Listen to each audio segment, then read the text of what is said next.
This is the Unstarving Musicians Podcast. The podcast features conversations with musicians and music industry professionals, all intended to help musicians be better at marketing, business, the creative process, and all the other things that empower us to do more of what we love. Make music. Hey, it's your host, Rabanzo. Welcome to another episode. If you've been listening to this podcast, you know that I'm a longtime gigging musician, and you also know that I love sharing my personal experience and the things I'm learning from other musicians. You can be privy to those learnings by joining the Unstarving Musician community. In the process, you'll be supporting this podcast. Just go to unstarvingmusician.com to join. You'll get an email from me about every 7 to 10 days with insights you can use, all intended to make your music journey a little better and brighter. And you'll also get a free gift from me, a token of my appreciation for being part of the Rabanzo Nation. All right, before we get to today's guests, I have a couple of podcasts I want to tell you about, a couple of other podcasts done by friends of mine. They're great music-related podcasts that you or someone you know are probably going to love. The first one is the Say It Loud podcast. I was actually featured in recent episode number 51 while visiting Austin. This one features hosts from Austin's rock band Fair City Fire and local comedian Matt Jones.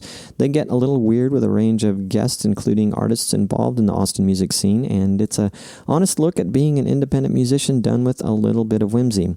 You can find them at faircityfire.com/podcast at Say It Loud Podcast on Facebook. The other one I want to mention is Gig Gab. It's a weekly podcast where two working musicians, Dave Hamilton and Paul Kent, talk about gear, gigs, music, and more. It's the podcast for working musicians. I was featured in episode 88 way back in 2016 when my book, The Unstarving Musician's Guide to Getting Paid Gigs, had first come out.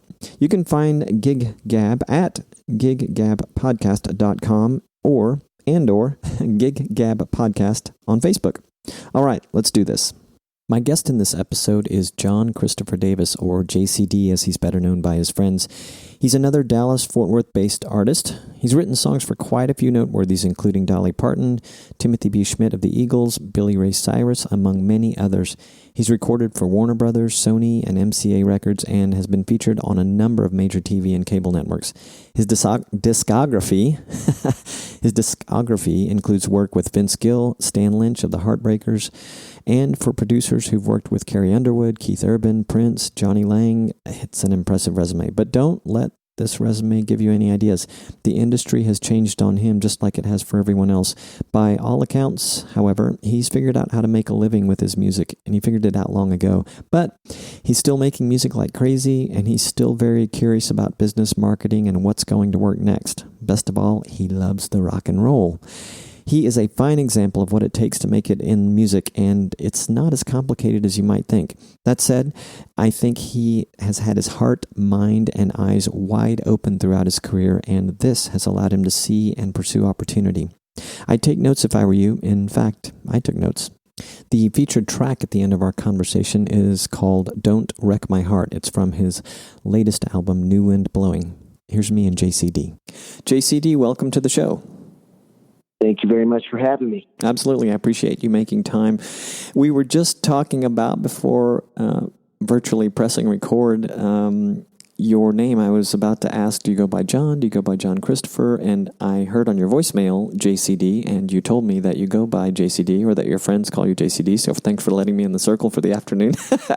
But what's the story? What's the story behind JCD? Well, as you can imagine, having a name like, it's Jon, but I could not have a more popular name in the universe, Jon Davis. So years ago, my first label deal back in Nashville, this is just right when, the internet became a big deal. You got to have a website.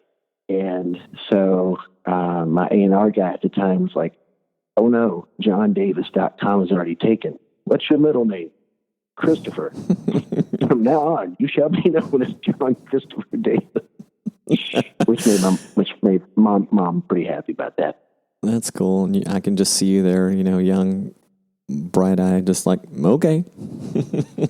Yeah, exactly. Well, people got to find you. So, okay. Never used Christopher before, but and it kind of stuck. And so now, and then of course, it just kind of turned into JCD, and think people just like saying, "Hey, JCD." Sounds a little like OCD, JCD. Yeah.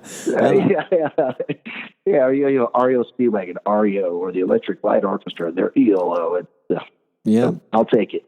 I like it. I have a similar problem, and arguably much worse. So my full name is Roberto Reyes Hernandez. Reyes being my mother's maiden name, which she decided to stick in the middle, give me as a middle name, which was fine until more recent years. And one of the first times in a long time, I crossed the border from Mexico to California. My wife and I were traveling about along the Baja Peninsula, and they quickly pointed us toward the special line where the dogs get up in your rental car grill, and so this happens to me a lot in airports and nowadays. And what is that priority boarding thing now that TSA gives you? TSA pre-check. Pretty worthless for me. So I'm waiting until our next trip back to the States when I can carve out time to get global entry, just to sort of be done with it at least a little bit. So I feel for you. Yeah, good thinking, Lincoln. Yeah. Yeah. So I was looking over my notes, as I do about an hour before these things, and just trying to connect the dots. And Jace Everett had mentioned you, and I believe he might have even said, "There's a guy you should interview or talk to." And then I noticed in my notes today that he had said something to the effect that Chris Responti moved to Nashville to work with you, and that Jace followed about a year later. And before I read over those notes, I was kind of looking at Facebook, and I'm like, "Hey, there's Chris. Hey, there's Chris. Hey, Chris was playing with him when we were in town recently, I think." But can you kind of? So for those listening, Chris Responti was, I think he's episode 1 actually of this podcast, and Jace Everett was on fairly recently. So you guys are all tied together. Can you talk a little bit about how you know those two guys? Sure. Chris and I kind of grew up together here, and so we'll rewind the tape. Prior to both of us moving to Nashville to chase down the Holy Grail, the record deal, we kind of came up together and learned how to make records in his parents' garage. And he wasn't even 21 at the time. They'd been like 19. And I'm 3 or 4 years older than Chris. So we just ended up learning how to make records, and with very minimal gear. We're talking on like 8-track cassette. But it really taught us to kind of think like the Beatles. It's like, I don't have a whole lot here. I've got to get very creative and figure out how to make it sound cool. So that's how I met Chris, is basically making demos. And then through that process, it's like, wow, man, this guy's a phenomenal multi-instrumentalist, whether it's a electric guitar or a mandolin or a B3 or drums or background vocals. And he's a great engineer. And it's like, anyway, so it just worked out really well for me. I play a lot of instruments, but not quite as well as Chris does. And then I said, "Why don't you join the band?" And he did. And I'll never forget the night he turned 21, and it was quite a rock and roll hootenanny that we had in Grapevine, Texas. And then years later, I'm like, okay, I want to be in the record business. This is the bar business. I grew up wanting to write songs and make records and tour and all that kind of stuff. So, shoot, is that me or you? It could have been me. I don't know. No, here we go. Hang on. No, do not call me. Well, turn that off. Sorry about that. Hopefully you have good editing software. Okay, so, and then from there, I just asked Chris to join the band, and we started rocking out together. And then, like I said, I just kind of got tired of being in the bar business. I wanted to be in the record business. So I headed to Nashville, and a few years later, I ended up getting my first publishing deal. And then that's when I conned Chris into coming to Nashville and making my demos for me. And we put up a little home studio in at my place and started making demos. He would make the trips back and forth from Dallas to Nashville. And then got my first deal, and then here we go. He's back in the band again, and he ended up moving to Nashville, and then he's the one who brought Jace up to Nashville, and so it's weird. I somehow or another was the cosmic joke that kind of connected all this together, and then the real cosmic joke is here we are nearly 30 years later, and we're still playing in a band together. So I guess it's meant to be. Waiting for Jace to move back to Dallas, Fort Worth. Jace certainly doesn't need me, but yeah, that would be, you know what, at this point, nothing would surprise me. and that's the beauty of rock and roll, is going, all this is subject to change in a nanosecond. And that's what keeps it interesting and mysterious and sexy and, more importantly, dangerous. So I like that. Well, that's cool that you for doing this for a few years now, that you still feel all those things for the rock and roll. So you, and I guess I should say you and Jace, but I was looking at your bio, and you have written songs for a lot of people. You've recorded with a lot of people, and you've recorded for.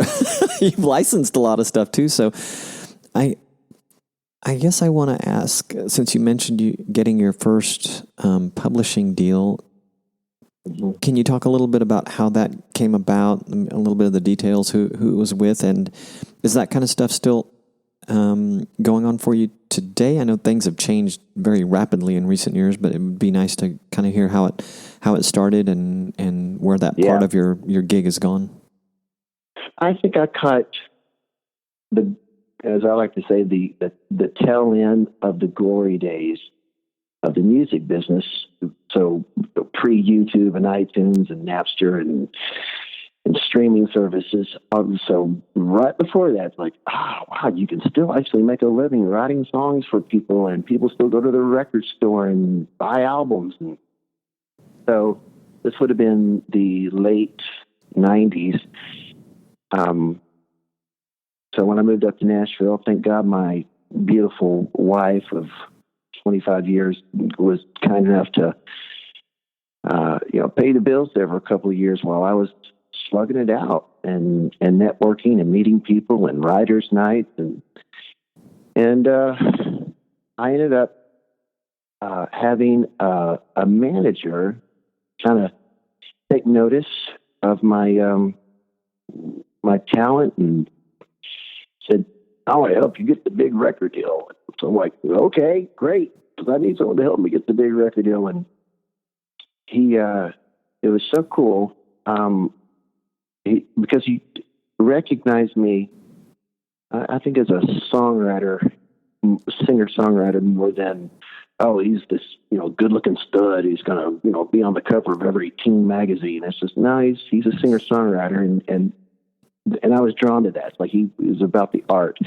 So much so that he ended up hosting a showcase in his living room, which is an odd place to have a showcase for publishers. Normally you'd go to a club and you would have a great band, and you'd really work up your stuff, and you hopefully get publishers come out there and they listen to your work, and maybe they'll dig it. In this case, he was pretty darn wise to say, you know what, we're going to do this during the afternoon, and we're going to have publishers come to my living room, and they're going to eat cake and drink coffee and listen to you. Are you ready?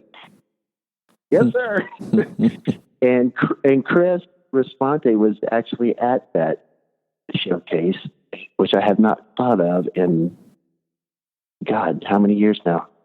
1997, 98. And we ended up going there, and we did a showcase of 6 songs in his living room.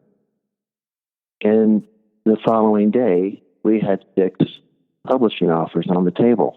Wow. And it was like, yeah. And so for a green punk kid from Dallas, Texas, that's like, whoa, okay, wow, we're playing in the big leagues now. This is how it works. And it taught me a huge lesson. It's kind of like going to the dance. It's like other chicks don't want you till they see another chick that wants you. That's just the way this works. So it's like, oh, they want Jon. Oh, I want him too. So it ended up becoming this little bidding war between.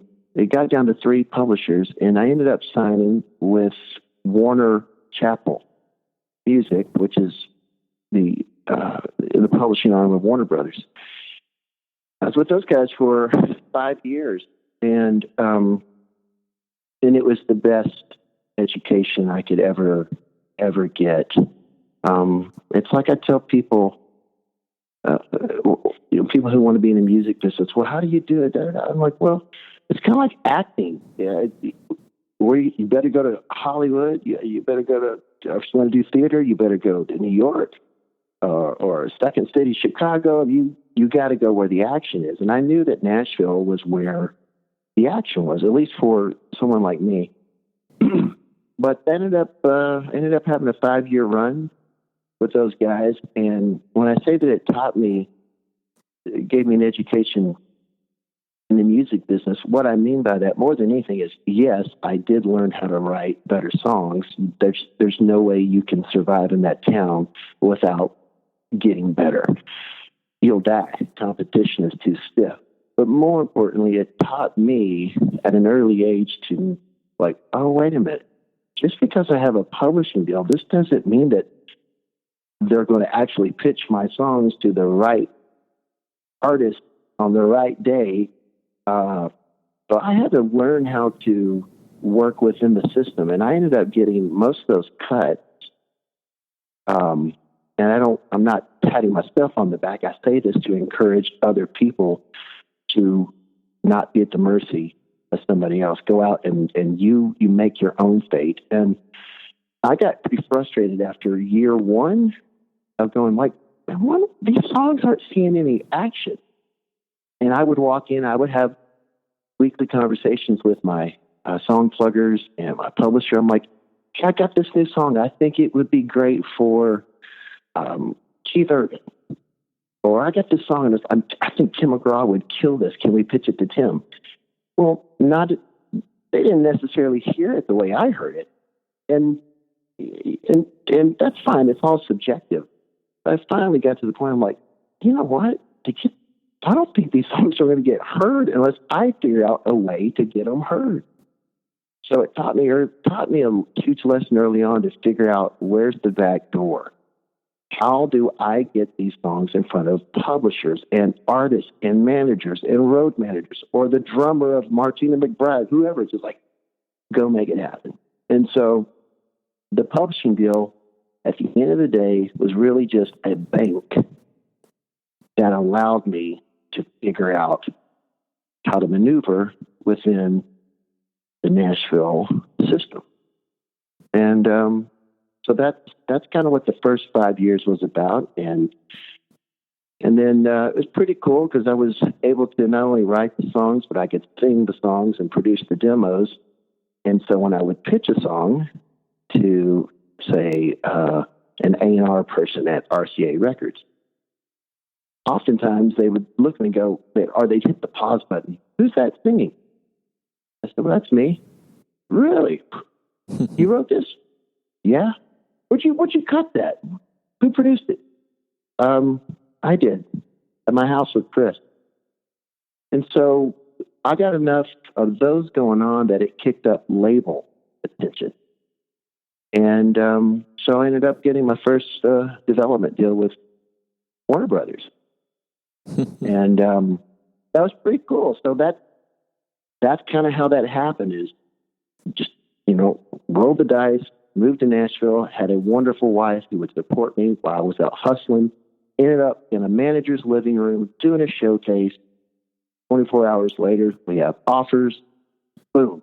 Now we're playing in the NFL. Okay, now I got to get on the field. I got to get cut. Well, and I figured out how to do that myself just by, elbow grease and passion. And then that led to label deals. And so it's a strange roadmap. I couldn't, I don't know how else to do it. It's just, yeah, well, jump in it. it speaks to the idea that one does need to be creative, and I've kind of said this a few times to a few different people about a few different things that involve marketing of any kind, is that you can write a book, write a song, create a mobile app or whatever, but and have a partner in a publisher, or a book publisher or a music publisher. But if you're not out selling, you're not selling. If you're not marketing yourself, it's not going to get out there. That kind of like what I think you said something that to the effect of not depending on other people too much. Yeah, man, it's a fine line. If you can, and not every artist, in fact, most aren't. They're not wired to one day be an artist and then the next day figure out, oh, wait a minute, I got to be the entrepreneur behind the art, or entrepreneur. Mm-hmm. Yeah. You know what I'm saying? It's a fine line between businessman and artist. It's tough. Did you do something? Did you do something before music, or it could have been during music, that kind of gave you the toolkit or whatever we want to call it to go out and sell yourself? I don't. Maybe it was because no, not necessarily. No, I've never done anything outside of playing music. But my father was his own boss. My grandfather, he was his own boss. My father-in-law was his own boss. So I don't know. Maybe it's just being just in the room with self-made guys. Just gonna figure it out, gonna make it happen. So, and I don't know. I've always had. I've always believed in the few gifts that I have. Like I say that I do say that humbly. It's like being able to run fast. Well, you just know you can. You either can or you can't. And in this case, I felt like musically, yeah, I feel like I can run pretty fast, and so that helped, I guess, just having a little bit of confidence and. Or as my grandfather used to say, full of piss and vinegar. And my wife uses that one.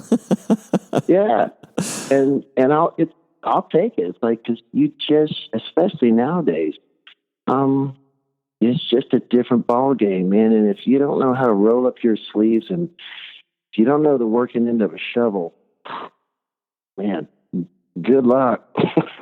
Because as I often say this to people, it's like. They get so confused, like, well, how come I'm not making it? Or my son is so good, blah, blah, blah. It's like, because the music business is not a talent contest. It never has been. It's not like sport. Sports is cut and dry. You make the team if you're a badass. You're going to start if you're great at that position. There's no way around it. Music is like, are you kidding me? And I'm sure you feel the same way. Most people listening to this podcast at one time have probably been watching some kind of a goofy award show and scratching their head going, you got to be freaking kidding me. That's as good as it gets. Yeah. Right? Yeah. And then, the shows where you do have all this extreme talent, even though they're more about entertainment, but than they are about the music. But it just sort of a reminder of how many gifted music artists there are running around, or would-be music artists. So, yeah, the competition thing being fierce is more so today than ever. More so than, if that's true. And I would ask anybody today, it's like, but you know what? Ray Charles said it the best. I didn't get into music to be famous. I wanted to be great. Boom. That's the difference. You want to be famous? Go get on American Idol. You want to be great? Learn how to play your instrument well. Learn how to craft your words. It's a different art form. Being famous is one thing. Being an artist, that's another. So, or as I like to say, there's the elevator, or there are the stairs. Two different both of them go up, but they're two different experiences. Indeed. And yeah, so I don't know. I'm rambling, but I'll choose the work over being famous. Sure. When you mentioned the showcase that your then manager did in his living room, it made me think for a moment of something I've learned about in recent months from the podcast and at these songwriter festivals that happen. A lot of showcase gigs happen in hotel rooms. But back when you did this one, had you heard within the following few years of that ever happening at somebody's house in their living room before, or have you heard of it since? I have not. No. It's like you did a house concert. Yeah, it's exactly what it was. It was just a small house concert, and bravo to my old manager for having the insight to go, we're going to do something a little different. Everybody rents out a club. Very few people go to someone's house and have cake and coffee. Like, bravo, man. That's I like that. So, I mean, another good lesson there for anyone out there listening. As cliche as it sounds, it's still true. Attempt to think outside of the box. Yeah, I mean, I still hear that constantly, and it is a cliche, but at the same time, very true still. What about just being uneducated or unexperienced in the world of music publishing myself? Does what you just told me about, does it feed into licensing or I guess more specifically from my lay point of view, was that channeling your music both at recording artists and at, say, TV? Or are they completely different parts of the business? Well, in my case, two completely different parts of the business, and I'll explain that. The licensing that I've had actually have, thank God I did this, and I've always done this. Back when I was writing for Warner Chappell and then later BMG, you always made track mixes, which means, okay, we got there's the finished mix. Now let's do a track mix where we just mute all the vocals and we'll have an instrumental bed. That way, if somebody wants to try the song, let's say Tim McGraw's interested in the song, but he doesn't want to take a band in to find out whether it works for him. He could be driving around in his car and have this track mix and be singing along to it. So that trained me early on, always make track mixes. And I've done that my entire career. So the songs that I've had licensed, I never, it's not like I sat down and wrote it for that show. I've never done it.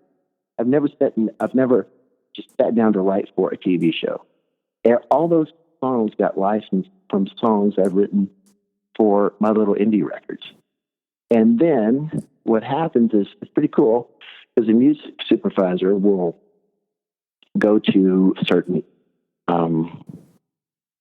library bed or like a boutique. In my case, I love my co-publisher, Stephen Arnold Music, which is just, they're a boutique sonic branding company, and they don't just let anyone in. It's like, okay, it's pretty, the bar way up here, but music supervisors such as CNN or ESPN or the Weather Channel, they may go to Stephen Arnold and go, man, I'm looking for something that is 30 seconds long, 120 beats per minute, and feels like just the wind is just like crashing down. I mean, just kind of spell it out that way, and then based on that, we'll go, here, try these songs out.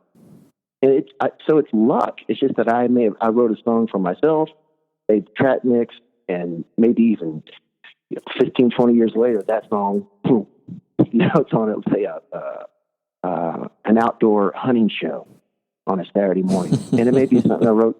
It could be something I did 20 years ago. It's just a coincidence. And it's so cool how you can mute the vocals, but then you marry it to a visual. It's like, wow, that totally freaking works. Is that still a common practice today to do that? And to do the track mixes, or did it become a common practice? Was it, and something that you didn't know about but you just wisely did? Didn't know. Well, I did know about it. I mean, that's one of the good things that did come from having a publishing deal is like they kind of beat that into you. Like, you always got to have a track mix, always got to have a track mix. So I just, even when I got out of my publishing deals, I just always continued to do that. And it's like, oh my gosh, I have all these track mixes that I own now that I'm no longer on the label and I no longer write for another publisher. It's like, this is great. So, it's just a wise thing to do. You just never know what opportunity you're going to come across, and I always like to have a big bag of tricks hanging off my shoulder there. And how did those tracks get back then and today? If again, knowing that things have changed a lot, maybe it's different. But like, how did those tracks get deposited into these boutique sonic branding companies, as you call them? Yeah. Well, you got to know somebody, who plays in that world, because that world is completely different than trying to get on.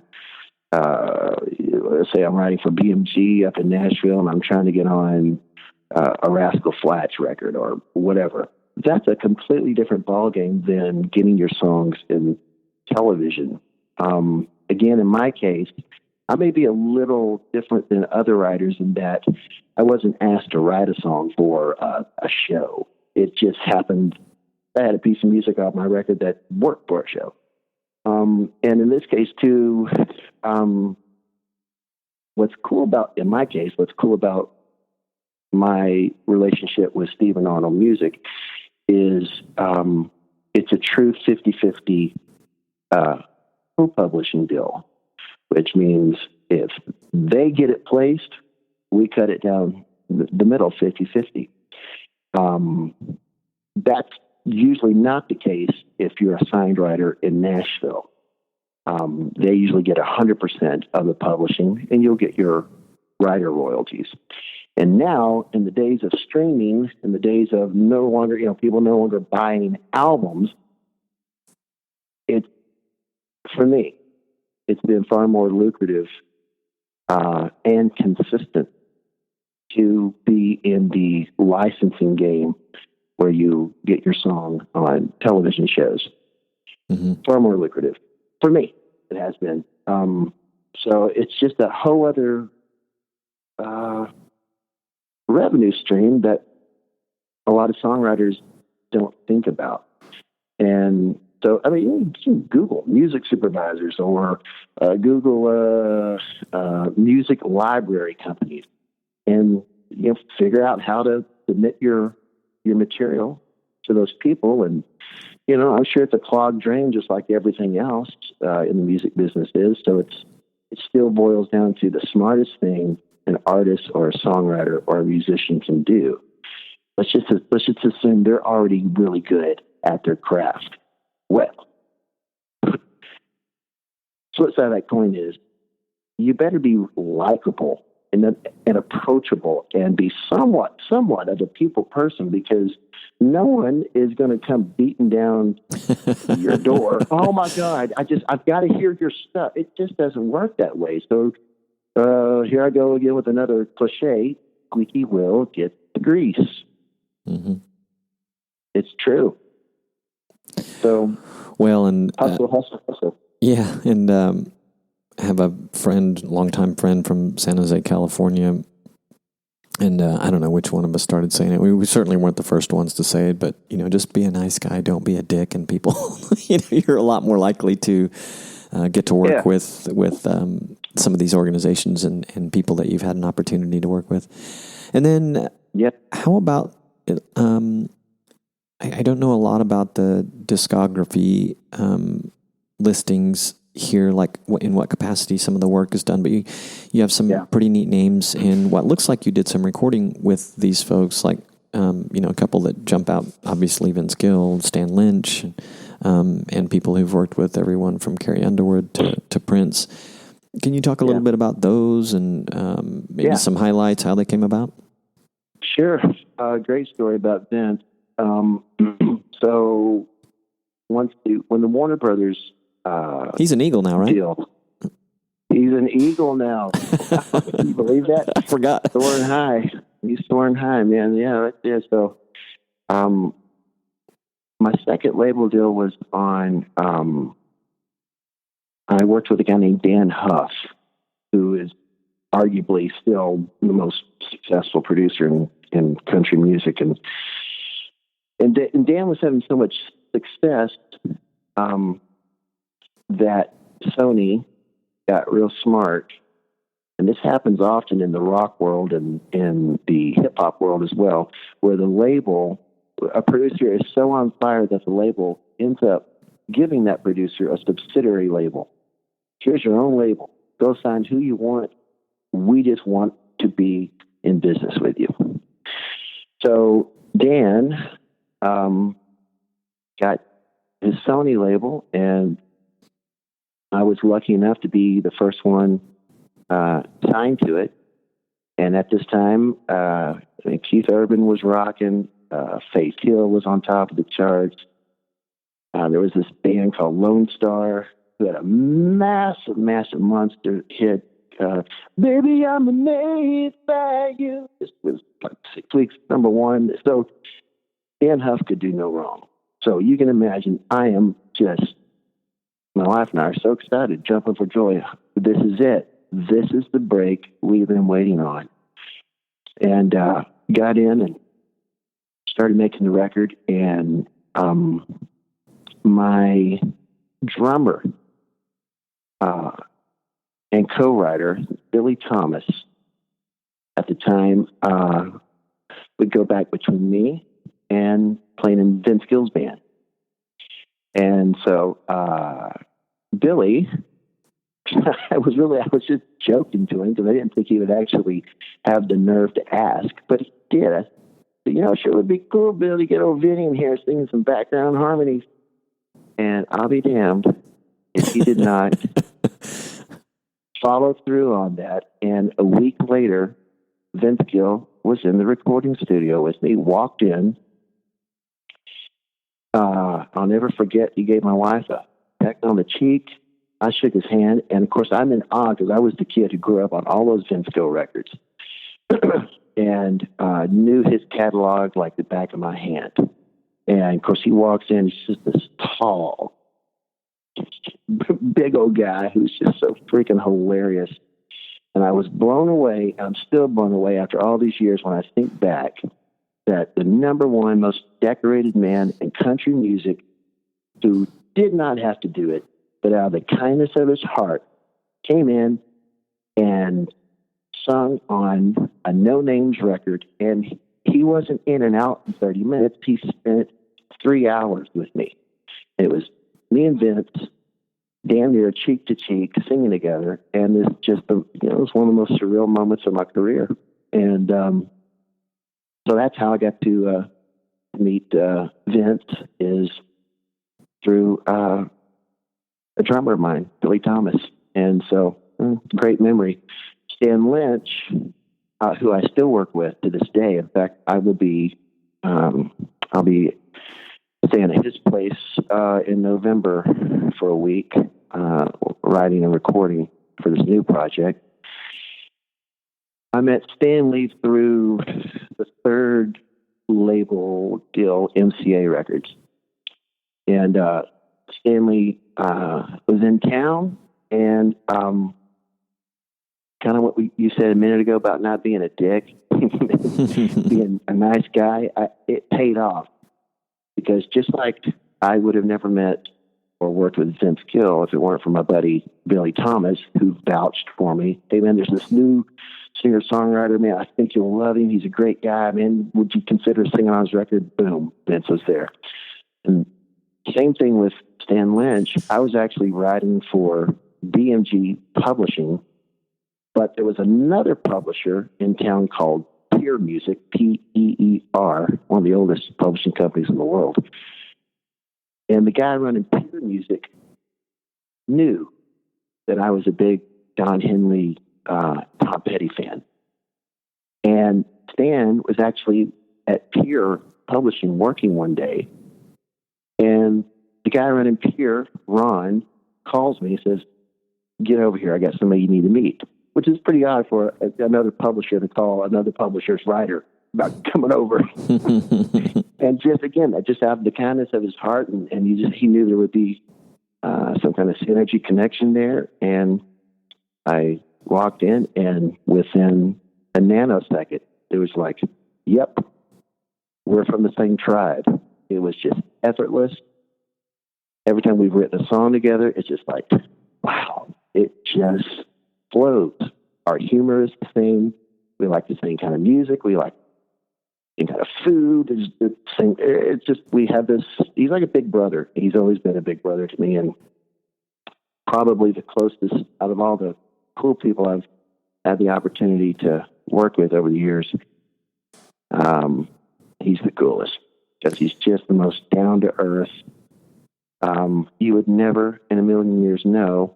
This is going to be a real original drummer for the Heartbreakers, or Don Henley's producer, or toured the world with Dylan.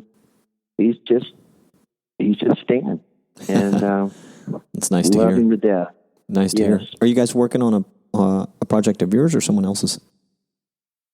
No, working on another one of my projects. I'm always going to be working on something. I mean, it's as challenging as it is to figure out how to get music out there. It's still, I got to do it, and I'm probably writing and recording more than I ever have. But I'm doing it just because, I don't know, maybe it's because I know the clock's ticking. I mean, I'm 50 now, but I feel like I'm singing, playing, and writing better than I ever have, and that kind of turns me on. It's like, you know what? And maybe it's because I also have a 16-year-old daughter, but when you realize the clock's ticking, it's like, I'm just in this period in my life where I want to crank out as much music as I can while I still want to. And that's the amazing part, is I still want to. After all these years, I'm still in love with the process of creating something out of thin air. There's just a magic to it. And so, yeah, I try not to think too hard on the results, and just kind of honor the gift. And somehow or another, the universe, I think, respects that and kind of helps you figure it out. So I'm just going to show up and do the work, honor the gift, and as we both said, don't treat people like a pig. And things will happen. And somehow, there's your T-shirt for the year. And somehow or another, it'll just work out. You know, it's like there was a line in a movie the other night. I was thinking the movie. The line was, "Life always works out, usually." That's like pretty damn true, and it's, in my case, it's worked out really, really well. Yeah. So, where did you and your wife meet, by the way? She's my high school sweetheart. Yeah. Where did you go to high school? I went to high school, a little town north of Dallas called Bonham, Bonham. Mm-hmm. And she was 14 years old, and I was sitting 2 rows up from her with my best friend at the time. And here we go with the cliches. God, I'm full of them today. But it's absolutely true. I looked at her, and it was love at first sight. And I told my, thinking about it, I told my best friend at the time, I said, I'm going to marry that girl. And, of course, he said, you're out of your mind. You know who that is? I went, nope. Well, hey, she's already got a boyfriend, and she's a cheerleader, blah, blah, blah. I'm like, I'm telling you, that's the one. And 8 years later, he was my best man at my wedding. So, wow, that's really cool. You guys have been together. My wife and I have been together. I'm sorry, we've been married 25 years also. You and your wife, it sounds like, have known each other a little longer. I met my wife in 89 the old-fashioned way at a bar in Arlington. Oh, yeah. No. Well, congrats, man. There's something, there's nothing stronger than the bond of time. And it's pretty damn cool when you can, it sounds like you hit the love lotto like me. And I did, and I asked about your wife because you mentioned her a couple of times, that she was there while you were trying to figure things out. And I have to say the same has been true of my wife. I think she's still doing it, but yeah, she's always she's always been doing so. Well, then you're a blessed man. A lot of people don't have that, and especially in this way. It's kind of like what's the old Journey? So faithfully, what's the line about? And loving a music, man, ain't always what it's supposed to be. But oh, girl, you stand by me. I'm forever yours, faithfully. Bam, dude, you got me. Oh my! Knees, man. I feel like you do this on a regular basis with cliches and song lyrics now. So, are you playing at the Flying Saucer in Fort Worth this coming tomorrow, or did that just happen? Tomorrow night. I've never been there. Know nothing about it, but this one of the agents that we work with said, "Hey, would you like to go play Flying Saucer?" And I'm like, "Sure. Any place that dares to call himself a Flying Saucer, I'll go check it out." So yeah, I'll be there. In fact, Chris Responte will be by my side. Rocking out full band. I saw that. I wish I'd have looked over.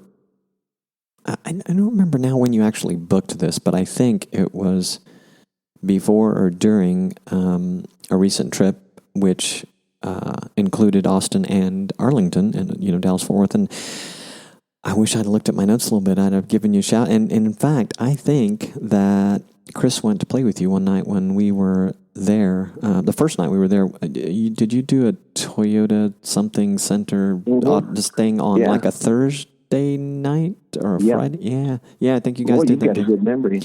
Well, I just remembering when we got into town and he was doing that, and we, one of these days when he tells me he's doing something like that, I'm just going to go and not ask questions. But I get to see him play once in a while with some of these guys that he does a cover gig with over at Broncos Sports Bar in Bedford, and I think I just met him like this December. It'll be two years ago, and I saw him playing, and I heard a little bit about him, and was looking for people to start this podcast up with, so I asked him if he'd be on, and he was, and here you and I are talking a couple years later. So yeah, well, and Chris he's never sounded better. I mean, guy just plays his ass off, and he's real meat potatoes. I mean, speaking of Heartbreakers, is like to me, he's always been like the Mike Campbell of the DFW area. It's like that guy gets it from the notes to the tone. Just kind of no bullshit rock and roll.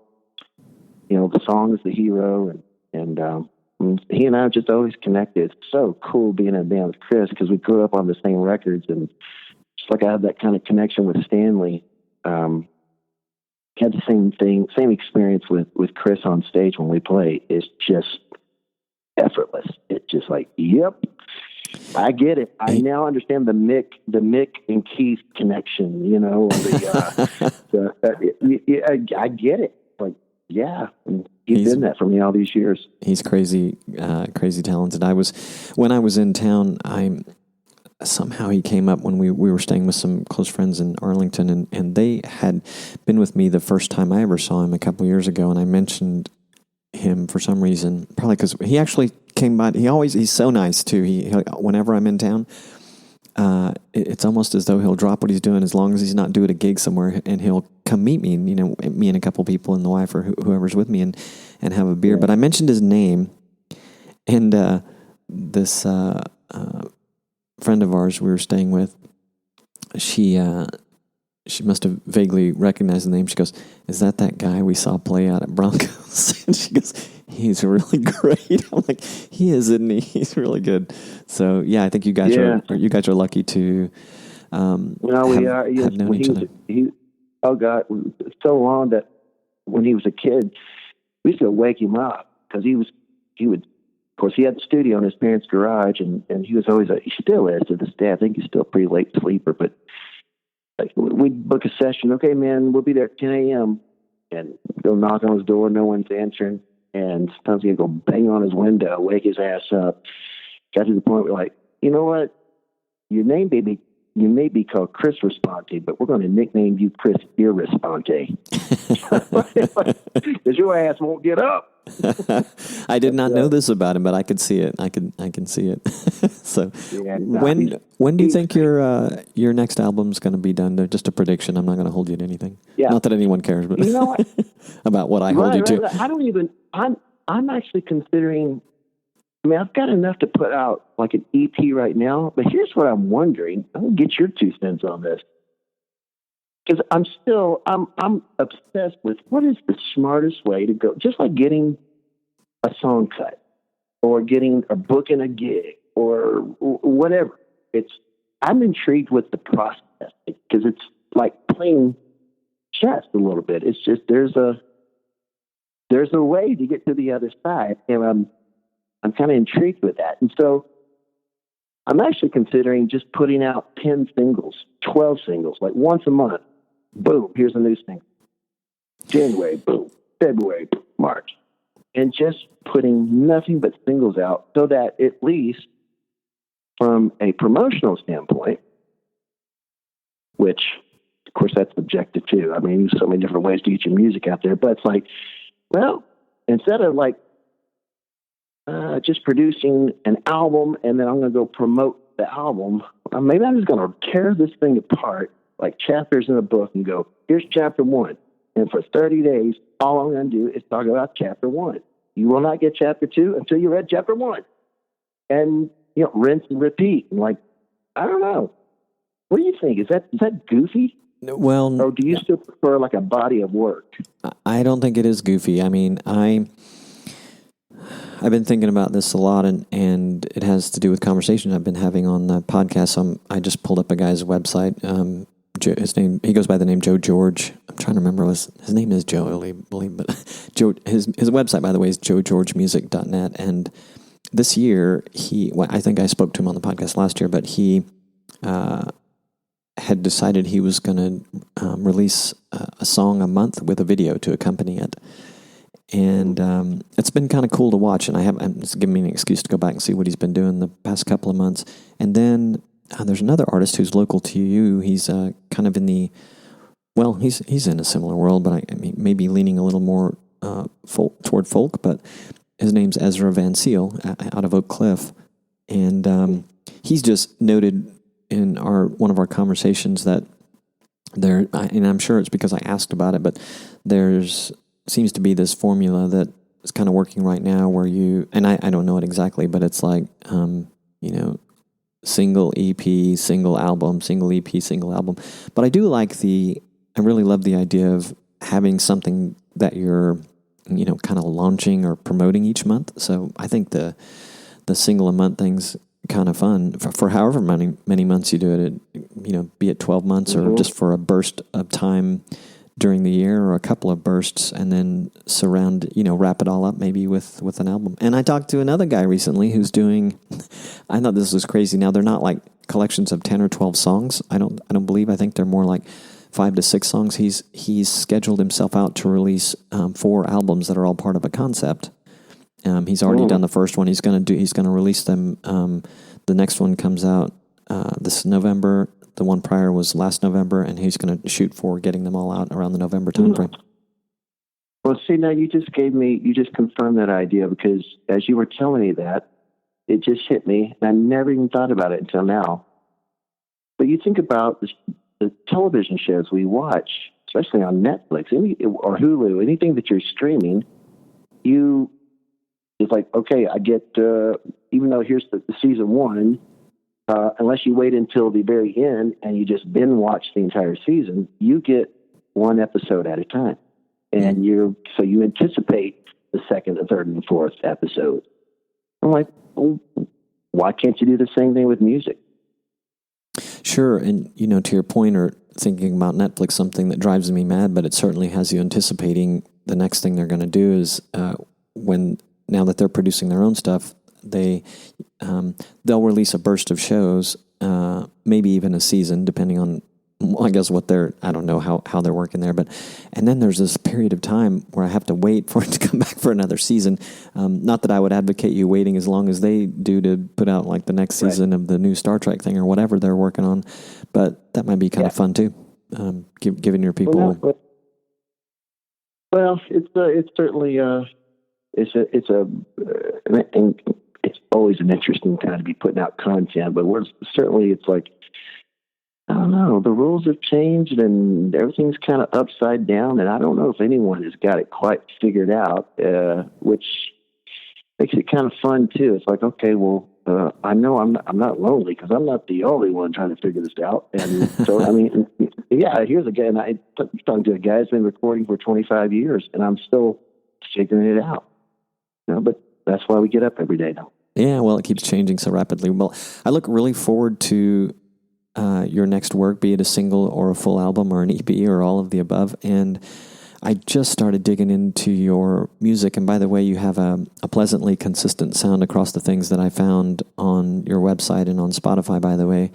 So I look forward to listening to it some more and to previewing or playing one of your tracks, Don't Wreck My Heart, at the end of this episode. And can't wait for the new stuff. And next time I'm in town, I hope that we can get together.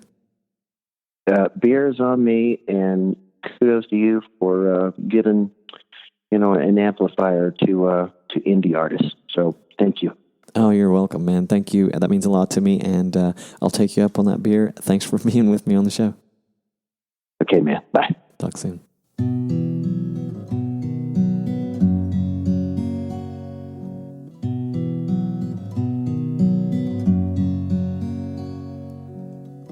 Hey, baby, before we stop talking, is there any hope inside of you?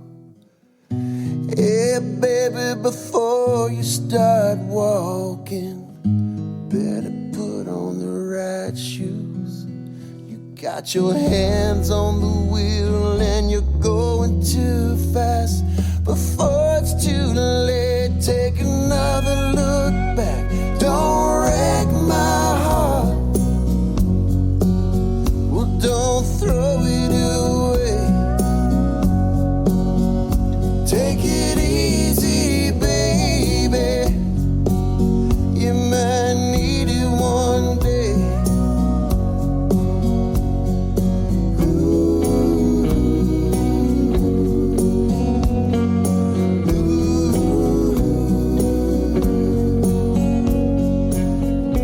Don't remember how we ever got here. Guess we should have turned on the headlights. Suddenly everything's so clear. We took a left when we should have turned right. Staring down the dead end, confident, shaking. Foot's on the gas, and you're not breaking. Don't wreck my heart. Well, don't throw it away. Take it easy, baby. You might need it one day.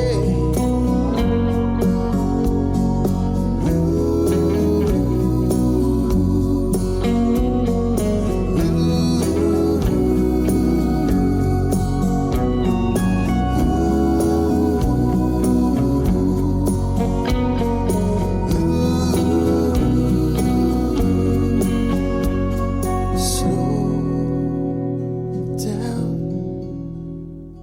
Sometimes love needs a minute to breathe. It'll come around. If you only believe the way I believe, don't wreck my heart. Don't throw it away. Take it easy, baby. You might need it one day.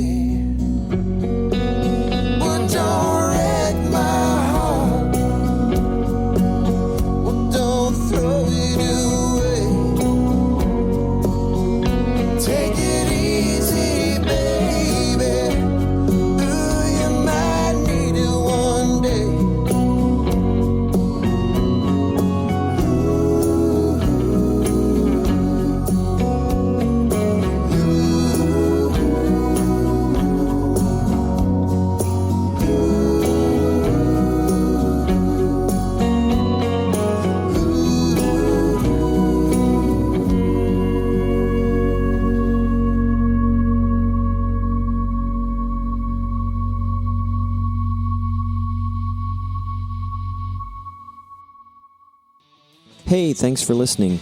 Question for you. Are you struggling to move your music journey forward? I can help, if not personally, then by referring you to the next best available resources. Schedule a free 15-minute call with me to find out if I can indeed help you. It's easy. Just visit unstarvingmusician.com/coaching to schedule your call today. Look for links to just about everything covered in this episode in the show notes at unstarvingmusician.com/podcast. This episode was powered by the Unstarving Musician's Guide to Getting Paid Gigs, How to Get Booked and Paid What You're Worth Over and Over Again. It's available on paperback, Kindle, and ebooks just about everywhere you can find them. It's also available as a standalone podcast called the Unstarving Musician's Guide podcast. You can learn more about the book and companion podcast at unstarvingmusician.com/book. I'd love it if you picked up a copy and would love it even more if you left a review. With much gratitude, peace, love, and more cowbell.